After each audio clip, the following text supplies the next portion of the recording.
Hello dear chess friends, my name is Artyom Smirnov and today I'd like to review the first game of the match between Magnus Carlsen and Fabiana Caruana. Fabi played with white, e4, and here Carlsen played c5. Of course his main weapon here is e5 and then Ruy Lopez. But in this game he decided to surprise Fabiana with c5, knight f3, knight c6, and Fabiana decided to play the Rossolimo variation, bishop b5. I think that in case of d4, c takes, knight takes, he was scared of knight f6, knight c3 and e5, the Chelyabinsk variation, knight b5, d6 and so on. This is a very sharp line, and it's well known that there are a lot of drawish lines here. And that's why bishop b5 looks like a more complex move here. g6, this is the main line. Bishop takes, d takes, d3, bishop g7, h3, taking the g4 square under control and preventing bishop g4. After bishop g4, it's easier for black to equalize here. Bishop g7, h3, knight f6, knight c3. Castles is the main line here, and for example, if white castles, then knight e8. It was played in the game Caruana-Carlsen in the match between the United States and Israel during the World Chess Olympiad in Batumi. But in this case, it looks like white has initiative, and in the game it was queen d2, f takes e5, bishop h6, and Gelfand decided to sacrifice in exchange here, but after rook f3, bishop g7, this position looks better for white, and Caruana won a very good game here.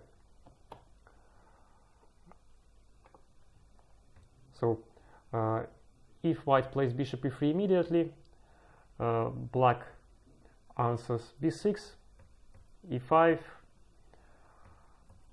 and it was played in the game Caruana-Carlsen. Now the position is close to equality and the game was drawn. b6 is possible even here on the 7th move. It was played in the game between Caruana and Carlsen in 2015. a3 and b4 is a typical plan of attack on the queen side here. White destroys the black pawn structure and the black pawns are doubled here, so white can attack these weaknesses. But black has counterplay on the king side, and from the psychological point of view it's more pleasant to attack the king, and Carlsen won this game. Knight d7, bishop e3, e5. White castled here. Caruana decided to castle in this position. I don't know why exactly, because queen d2 is the main line here, and after h6 white castles. Now queen e7, knight h2, f4, and now after e5 white has initiative. For example, in the recent grandmaster game Amin Flores, it was bishop f5, rook e1, and here the position is more pleasant for white. So white has initiative and white is slightly better here. Queen d2 provokes h6, because bishop h6 is always an option if black doesn't play h6 here. In the game Caruana castled, b6, knight h2, knight f8. This is a typical maneuver to play knight d7, knight f8, knight e6, knight d4. The knight goes to the d4 square, where it could be very strong. f4, e takes, rook takes, bishop f4 leads to the equal position after knight e6 and knight d4. So rook f4, bishop e6. g5 is a logical move. Now the g6 square is free for the knight. Rook f1, queen d6, knight g4. It was possible to play a4 and a5, and this position is close to equality. So in the game it was knight g4, Carlsen castle long. Now we have the position with the opposite sides castles, and in this case it's supposed that black will attack on the king side here and white will attack on the queen side, but it's easier for black to attack on the king side.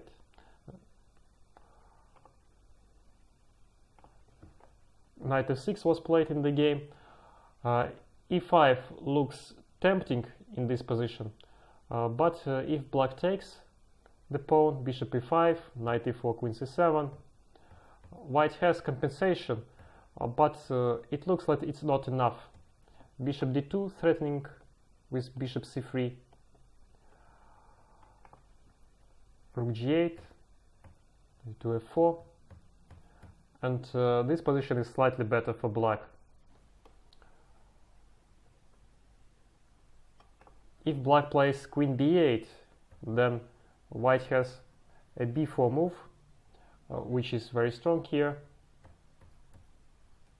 and in this case white gets better position because of the weakness of the black squares. Queen c7 could be also okay for black, and after knight e4, bishop e5, again this position is slightly better for black. Well, in the game it was knight f6, a more solid move, then e5, knight d7, the most logical move. Black tries to exchange the knight, which blockades the f pawn and the bishop on g7, knight h5. In case of knight d7, this position would be slightly better for black. After bishop c5, so knight h5 and g4. Well, now it's clear that Caruana's idea was to close the king side and to save the white's king, but it didn't work.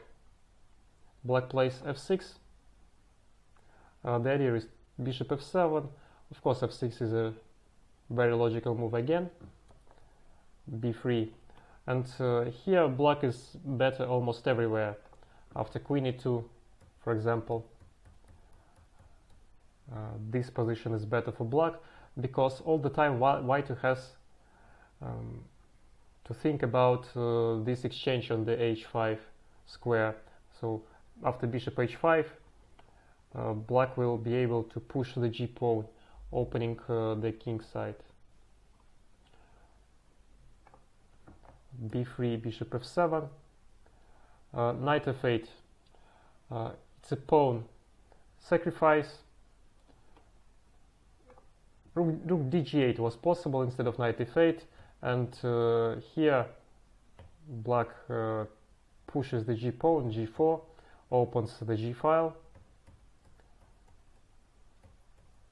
and now black has better endgame. In this case, black wins a pawn, and white has to fight for a draw. In this case, it was played knight f8, knight f6, knight e6. Carlsen's idea is to activate the knight. Knight h5 was in the game. Knight d7 could be better here, because in this case the position is close to equality here. White is a pawn up, but black has initiative and compensation for the pawn. Knight h5, bishop takes, g takes, knight f4. Here Caruana took the knight and played rook g2. Rook g2 is a mistake. Caruana was short on time here, and that's why he had no opportunity to calculate all the lines. Otherwise he would find rook f4, the exchange sacrifice, and now this endgame is close to equality. White has to bring the knight on f5. For example, after c4, d takes king c7, white plays knight f2, and again this position would be equal. After rook g2, black is better, black has initiative. Rook g8, the white's king is in danger here, of course. Queen e2, still it would be better to play rook g4. Rook takes, rook g8, and now black is better here, but it's rather hard to win this position for black. After queen e2, Carlsen took the rook, queen e6, queen h5, and now black has very strong initiative. The idea is clear. Black has to push the h pawn. So black's plan is to play either queen h4 or queen g5 and then push the h pawn, attacking the knight on g4 and releasing the g file for the rook. Caruana played king e2. This move is mistaken. It was necessary to play e5, king b7 and knight f6, distracting black from this obvious plan of the intrusion on the g file.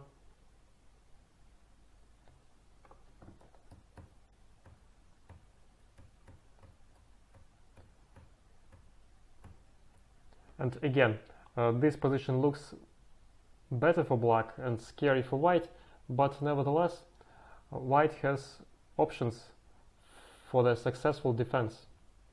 After king e2, black's advantage is decisive here. Knight h2 was in the game. After queen f2, black plays h5 and queen g7. The idea is to attack from the queen side. Black wins the c2 pawn, and this endgame is almost winning for black because black is a pawn up. Black has a bishop against white's knight, and the bishop is better here. In the game it was knight h2, h5, queen e5 could be also good here. The same idea. Queen b2, black takes the a2 pawn and the h3 pawn. Now black should be winning. h5 is still a logical move. Queen g1, and here Carlsen played h4. This is an erroneous move.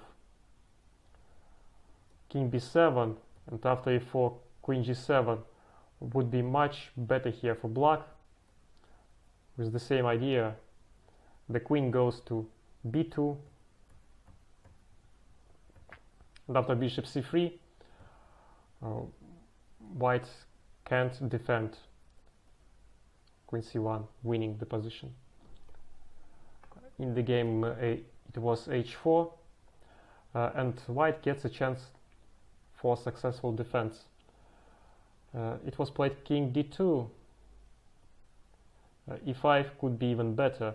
After g5 the knight goes to e4, and in this case the endgame is better for black again, but in general white should draw this endgame. Knight d2, sorry, king d2, king b7, c3, and this position is still winning for black.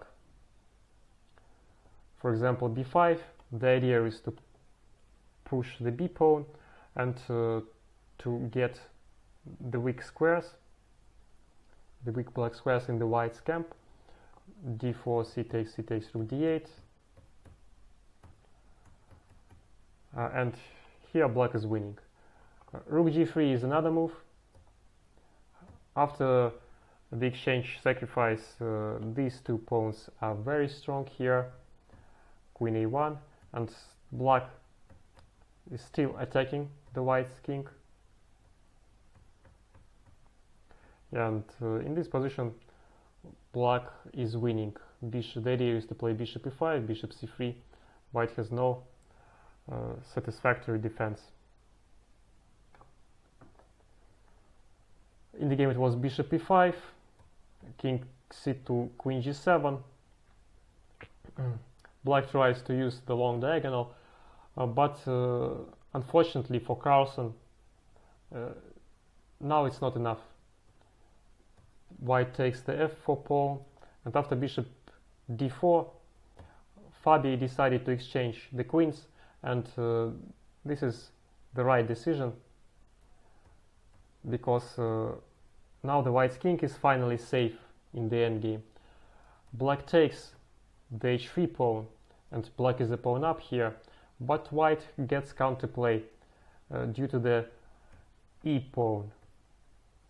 Now white has to defend the e pawn with the knight on f5, bishop f6. Well, it was played in the game, and now Fabiano had to find the best move in this position to draw it, and he did it. a3 was played. This is the best move. In case of a4, for example, king f5, rook h2, white takes the h3 pawn, but now the rook endgame is winning for black. Rook e2 check, and b5. Now black is threatening with checkmate. b4 and rook c2.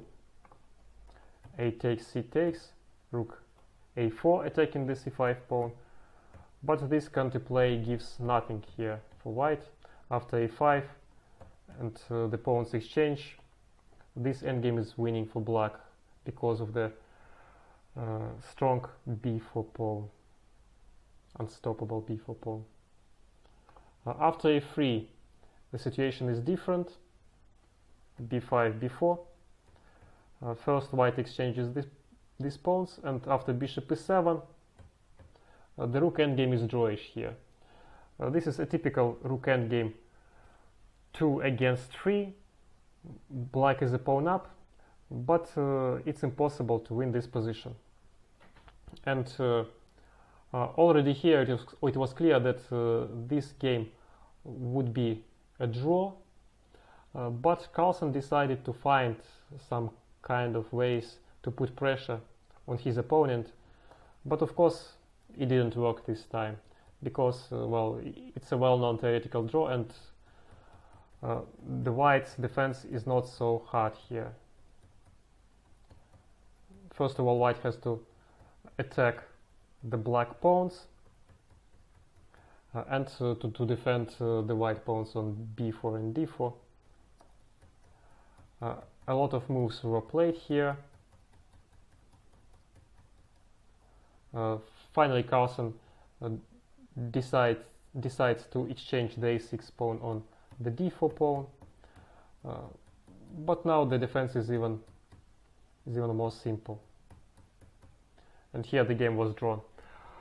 Okay, so to conclude, I can say that this was a really exciting game, and Magnus Carlsen was very close to score in the match, to win this game, but surprisingly he didn't find the right moves here, and well, it's more interesting for us, because in case the match would be equal, then it would be more exciting to my mind. Thanks for your attention. Bye.